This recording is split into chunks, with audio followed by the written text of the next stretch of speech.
Shalom, selamat pagi. Haleluya. Pagi. Kita boleh berjumpa dalam renungan singkat di hari Kamis 10 Agustus 2023. Kita akan merenungkan firman Tuhan. Kita akan menyembah, berdoa untuk firman Tuhan yang langsung akan disampaikan oleh hambanya Ibu Gembala pada pagi hari ini. Mari kita naikkan pujian penyembahan pada pagi hari ini. Sembah dan puji beritahu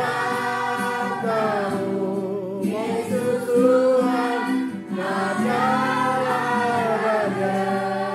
Bersabdalah Tuhan, urapi setiap kami, baik hamba-Mu yang berbicara maupun anak-anak-Mu yang mengungkapkan dan merenungkannya. Biarlah kami semua diurapi oleh Roh-Mu yang kudus sehingga kemuliaan-Mu boleh dinyatakan. Di dalam nama Tuhan Yesus kami siap merenungkan firman-Mu. Amin. Kisah Rasul 18 ayat 3. Ambil jalan ya. Oke. 3, 2, 1. Dan karena mereka melakukan pekerjaan yang sama, Ia tinggal bersama-sama dengan mereka. Mereka bekerja bersama-sama karena mereka sama-sama tukang kemah. Nah, ayat ini bicara mengenai Rasul Paulus. Dia akrab gitu, kita akrab dan bisa sejalan, sevisi. Orang itu bisa akrab, bisa dekat dengan seseorang, orang yang lain kalau dia punya persamaan, entah persamaan hobi, persamaan selera, persamaan tujuan, atau dalam hal ini persamaan kerjanya sama, yaitu dengan Priscilla dan Aquila ya. Rasul Paulus punya pekerjaan yang sama, yaitu sama-sama tukang kemah. Kemah, kenapa di sini dikatakan kemah? Zaman dulu kemah itu bicara sejak zaman perjanjian lama di Alkitab ya, itu bicara mengenai tempat tinggal. Orang Israel itu nomaden. Awalnya dia keluar dari, kayak contohnya Abraham keluar dari tanah lahirnya, itu makanya membawa kemah setiap berdiri. Begitupun ketika keluar dari Mesir, mereka mau menuju tanah perjanjian, menuju tanah Kanaan gitu ya. Mereka itu bawa kemah, jadi berdiri sambil jalan di satu tempat. Itu Tuhan bilang dirikan kemah. Di situ berapa lama? Ya enggak mesti, kadang sebentar, kadang lama. Jadi intinya kemah itu bicara mengenai, kalau zaman sekarang tempat tinggal ya. Zaman dulu, zamannya Paulus, rumah atau tempat tinggal zamannya Paulus, kemah ini bisa terbuat dari kain, bisa terbuat dari bahan yang lain seperti kulit. Jadi kita ngomong, kalau hari ini saya bicara mengenai kemah, hari ini saya mau mengajak Bapak Ibu Saudara memikirkan tempat di mana kita ini tinggal. Bukan rumah secara fisik, tapi ada dua hal, ada dua kemah di dalam hidup kita ini. Satu, kemah secara fisik, yaitu tempat kita tinggal. Dua, kemah secara rohani, yaitu kemah di surga, tempat tinggal kita nanti di surga. Nah, sebelum masuk lebih dalam lagi, Bapak Ibu Saudara, saya mengajak Bapak Ibu Saudara merenungkan dengan satu pertanyaan yang mau saya lemparkan, dan karena MK saya harap semua berbicara, diskusi, menyumbangkan pemikiran, termasuk saya sebagai full time dan Pak Gembala sebagai hamba Tuhan itu sama, pertanyaan yang sama, yaitu gini, kita semua kan bekerja, ya, kita semua bekerja. Kalau orang yang nggak bekerja, sekalipun dia full time, orang full time itu juga bekerja. Ini kembali ke tadi Paulus tuh ngomong, dia ini pelayan Tuhan kan, dia full time hitungannya gitu, tapi dia itu bekerja juga sebagai tukang kemah.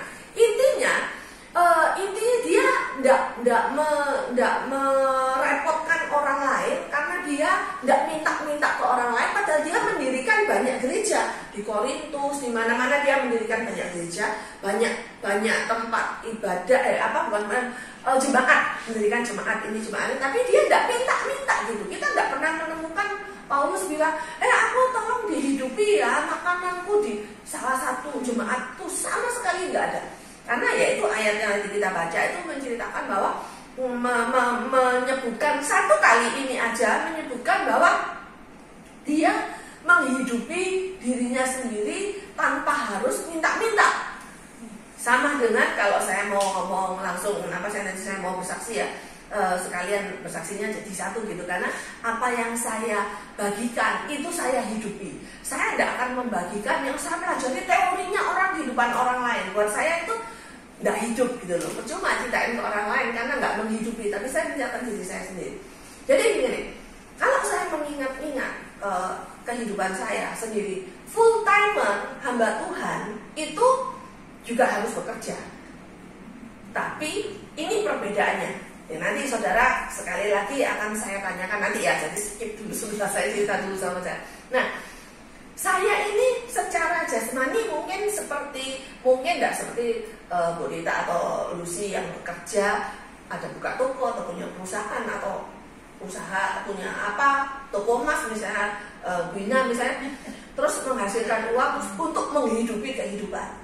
Tapi kehidupan saya adalah seperti hamba Tuhan full timer pada umumnya, ya hidup dari pelayanan, ya dari gereja. Kata kalau ngomong kasarnya, kalau gereja nggak kasih uang ya kamu nggak makan, gitu kasarnya seperti itu. Kenapa saya bilang begitu? Karena 2 Tesalonika 3 ayat 10 berkata begini, sebab juga waktu kami berada di antara kamu, kami memberi peringatan ini kepada kamu, jika seseorang tidak mau bekerja, jangan dia makan.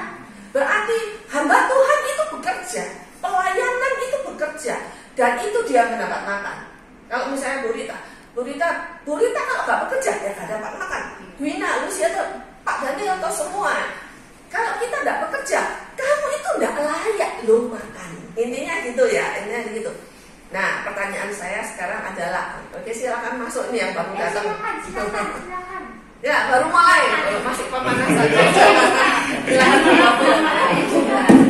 Saya ini, jadi kembali ya saya teruskan. Jadi semua orang itu harus bekerja kalau mau makan. Jadi tidak ada tuh istilah orang itu sekalipun dia bilang Kristen, dia bilang, oh aku melayani Tuhan, terus dia enak-enak enggak bekerja. Satu, mungkin dia ini bekerjanya ini, entah bekerjanya itu secara fisik maupun secara rohani. Rohani itu juga bekerja. Nah, karena misalnya saya bilang mempersiapkan sebuah khotbah yang baik itu butuh bekerja, pikir, butuh kayak orang ngomong bos misalnya, vice director ya misalnya, bekerja enggak dia? Bekerja. Ada orang yang sangat sekali cetek pikiran dia, kamu anak ya bos, duduk di bawah,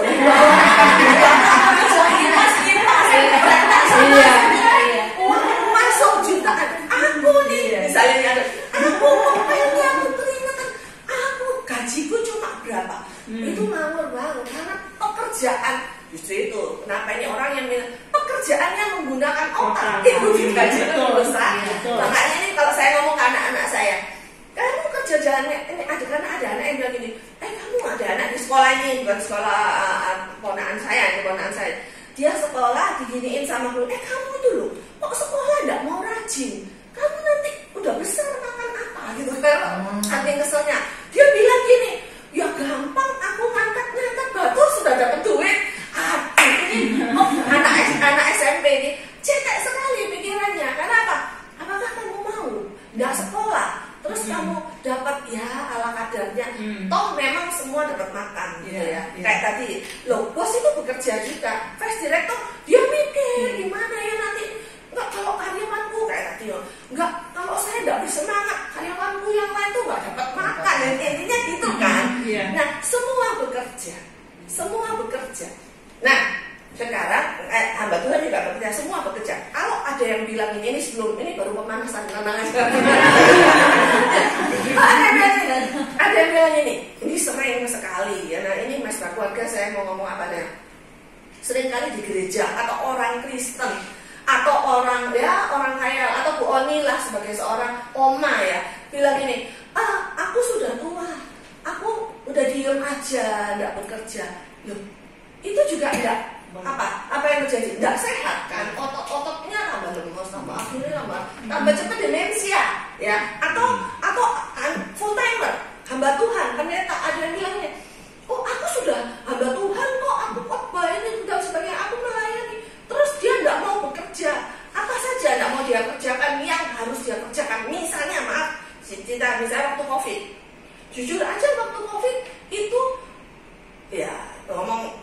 ada pemasukan buat gereja, tidak ada hamba Tuhan yang dulu hamba Tuhan, kalau sekarang ya dengan kata dapat angpau misalnya, ini ngomong apa adanya ya. Apakah dengan begitu ya sudah jadi sudah nonton Netflix lah, listrik kan harus dibayar, anak sekolah dibayar, kan tetap harus bekerja. Jadi prinsip saya itu, mau saya satu prinsip pertama, semua orang harus bekerja sesuai dengan panggilannya masing-masing. Nah, mau cucu ya bekerja ya Bu, nggak mau bekerja. Pak Daniel bekerja juga, sekalipun pekerjaannya disesuaikan dengan anak muda. Ayo masih muda kok kerjaannya, misalnya yang misalnya anak-anak muda nih, dia mau gampang misalnya cuma ya sudahlah masih umum ini. Kalau kecuali sampingan ya, maaf ya, ada anak muda sekarang punya motor sedikit, kerjaannya cuma puas dengan jadi supir Grab tanpa memikirkan masa depan misalnya. Itu juga menurut saya kurang tepat ya. Mungkin yang online mendengarkan silahkan, di sini nggak ada supir Grab. Nah, sesuaikan misalnya Bu Oni yang atau Pak Daniel yang sudah pensiun ya, bekerja sesuai dengan kemampuan, tapi semua bekerja. Wina juga bekerja, antar jemput antar suami juga bekerja. Sudah ya suami lagi, lebih mulia lagi. Ya, Bapak Ibu Saudara ya semuanya. Nah, sekarang masuk kedua. Pertanyaan saya ada dua pertanyaan. Yang satu, karena ini sebuah keluarga, kita berdiskusi bukan di gereja ya. Tidak ada yang benar, tidak ada yang salah. Silakan mengungkapkan, kita mau belajar bersama-sama. Dua pertanyaan. Pertanyaan pertama, semua bekerja. Tujuanmu bekerja itu apa? Itu satu. Yang kedua, apa perbedaannya? Nanti yang kedua nanti aja deh, supaya yang pertama dulu. Ayo, tujuanmu bekerja itu apa? Mulai dari bosnya dulu. Direktornya dulu. Bukan ya, bosnya yang di atas. Iya, bosnya di sini. Kita direktornya di bawah. Yang itu babas, bos di atas. Oke, silakan. Jadi yang pertama, yang pasti kerja di sini itu Tuhan yang suruh, Tuhan yang tempatkan. Karena saya yakin banget, karena itu dibanting kiri kanan saya tetap bertahan, karena itu maunya Tuhan. Terus yang kedua, bagian dari ibadah. Kalau yang ketiga, setelah mati saya mesti ngomong sama bos saya, report keuntungannya di sini apa aja. Bos di surga. Yes. Jadi apa yang sudah dihasilkan. Yes. Jadi itu ya. Oke, yang lain. Apa urut atau ada yang mau Urut aja. Mari kita berdoa mengucap syukur untuk firman Tuhan. Terima kasih buat firman-Mu di pagi hari ini. Tuhan mengajar kami tentang kemah hidup kami, yaitu pekerjaan yang kami tekuni. Biarlah Engkau pakai kami dimanapun kami bekerja, baik swasta, baik negeri, baik wirausaha, wira swasta, bisnis, apapun yang kami kerjakan, sejauh untuk memuliakan Tuhan, kami lakukan dengan penuh sungguh-sungguh. Untuk itu pagi hari ini kami sepakat dalam nama Tuhan Yesus Kristus. Kami buka hari yang baru hari ini. Dalam nama Yesus kami buka kunci aktivitas kami, kegiatan kami, bisnis kami, pekerjaan kami. Dan dalam nama Yesus kami buka kunci berkat kami, terbuka bagi kami sekalian. Dalam nama Yesus, haleluya. Amin. Silakan ya jawab di kolom komentar pertanyaan tadi yang disampaikan. Apa tujuan kita untuk bekerja? Silakan sampaikan ya. Mari sampaikan dan jadi berkat bagi kita sekalian. Terima kasih buat kehadirannya pagi hari ini. Terima kasih buat like-nya, buat komennya. Ya boleh di-share kemanapun ya ibadah pagi hari ini. Dan kita jumpa pada hari Senin kembali pada renungan awal minggu pada pukul 7.30 pagi. Tuhan Yesus memberkati. Shalom. Salam sehat untuk semuanya.